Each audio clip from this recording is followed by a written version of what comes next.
চমৎকার, চলেন শুরু করা যাক। আজকে আমরা শিখব ইংরেজিতে কিভাবে খুব সহজে কোনো জিনিসের মালিকানা বোঝানো যায়, মানে কথা বলবো পজেসিভ অ্যাডজেক্টিভস নিয়ে। আচ্ছা, প্রথমেই একটা সহজ প্রশ্ন। ধরেন বলতে চাই আমার বই, এটা ইংরেজিতে কিভাবে বলা যায়? আজকের এই আলোচনায় কিন্তু ঠিক এই জিনিসটাই আমরা সমাধান করব। ইংরেজিতে কে কোন জিনিসের মালিক এটা বলার না একটা খুবই সহজ উপায় আছে। চলেন সেই উপায়টা কি সেটাই প্রথমে জেনে নেওয়া যাক। এই শব্দগুলোকে জানেন তো, অনেকটা নামের স্টিকার বা নেম ট্যাগের মতো করে ভাবা যায়। ভাবুন তো, একটা স্টিকার যেমন বলে দেয় জিনিসটা কার, এই শব্দগুলো ঠিক একই কাজ করে। আর সবচেয়ে মজার ব্যাপার হলো, এরা সবসময় ওই জিনিসটার নামের ঠিক আগেই বসে। এটাই কিন্তু মূল আইডিয়া।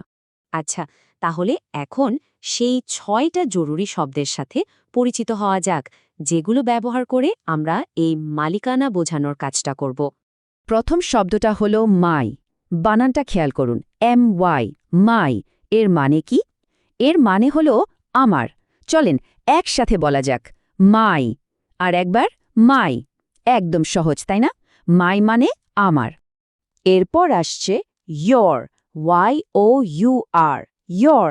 এর মানে হলো তোমার বা আপনার, যখন সামনে থাকা কারো জিনিসের কথা বলা হচ্ছে। চলেন বলি ইয়োর, ইয়োর। খুব ভালো। এবার দেখুন, যখন কোনো পুরুষ বা ছেলের জিনিসের কথা বলা হবে, তখন আমরা ব্যবহার করব হিজ, HIS, হিজ। এর মানেও কিন্তু তার। চলেন বলা যাক হিজ, হিজ। এটা কিন্তু মনে রাখতে হবে শুধুমাত্র ছেলেদের ক্ষেত্রে। আর যদি জিনিসটা কোনো নারী বা মেয়ের হয় তাহলে কি হবে? তখন বলতে হবে হার, HER, হার। এটার অর্থ তার। চলেন বলি হার, হার। তাহলে হেজ ছেলেদের জন্য আর হার মেয়েদের জন্য।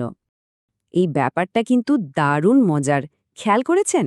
বাংলায় কিন্তু ছেলে হোক বা মেয়ে আমরা দুজনের জন্যই তার বলি, কিন্তু ইংরেজিতে দেখুন, ছেলেদের জন্য হচ্ছে হেজ আর মেয়েদের জন্য হার। এই ছোট্ট পার্থক্যটা মনে রাখা কিন্তু খুবই জরুরি। আচ্ছা, যখন কোনো জিনিস আমাদের সবার, মানে বক্তার নিজের সহ আরও অনেকের, তখন আমরা কি বলবো? তখন বলবো আওয়ার, OUR, আওয়ার। এর অর্থ আমাদের। চলেন একসাথে বলি আওয়ার, আওয়ার মানে আমাদের সবার জিনিস। আর আমাদের লিস্টের শেষ শব্দটি হল দেয়ার, THEIR, দেয়ার।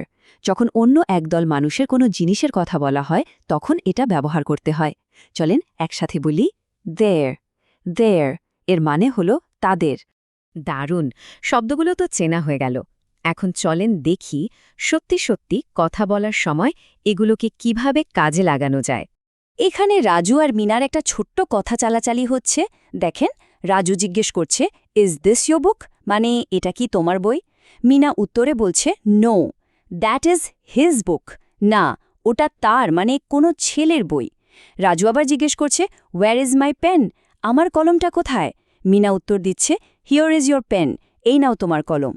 শেষে রাজু প্রশ্ন করছে, ইজ দ্যাট আ ক্লাসরুম, ওটা কি আমাদের ক্লাসরুম? আর মিনা বলছে, yes, and that is their office, হ্যাঁ, আর ওটা হলো তাদের অফিস। দেখেছেন প্রত্যেকটা বাক্যে কত সুন্দর করে এই শব্দগুলো ব্যবহার করা হয়েছে? খুব ভালো। এতক্ষণ যা যা শেখা হলো, এবার সেটা একটু ঝালিয়ে নেওয়ার পালা, কি বলেন? চলেন কয়েকটা বাংলা বাক্যকে ইংরেজিতে বলার চেষ্টা করা যাক। আচ্ছা, প্রথম বাক্যটা হলো, এটা তার গাড়ি, আর ব্র্যাকেটে লেখা আছে ছেলে, মানে গাড়িটা একটা ছেলের। ভাবেন তো এটার ইংরেজি কি হতে পারে? চমৎকার! যারা ভেবেছেন দিস ইজ হিজ কার, একদম ঠিক ভেবেছেন। যেহেতু এখানে ছেলের কথা বলা হয়েছে তাই আমরা হিজ ব্যবহার করেছি। ঠিক আছে, পরেরটা দেখা যাক। বাক্যটা হলো, ওটা তার বাড়ি, এবার ব্র্যাকেটে আছে মেয়ে, তাহলে এটার ইংরেজি কি হবে? একদম ঠিক, উত্তরটা হবে দ্যাট ইজ হার হাউস। কারণ এখানে একজন মেয়ের কথা বলা হচ্ছে, তাই আমরা হার ব্যবহার করলাম। আচ্ছা, এই রাউন্ডের শেষ প্রশ্ন, এটা আমাদের স্কুল। চেষ্টা করা যাক তো। দারুণ! সঠিক উত্তর হলো দিস ইজ আওয়ার স্কুল। আশা করি সবার উত্তরই সঠিক হয়েছে। খুব ভালো।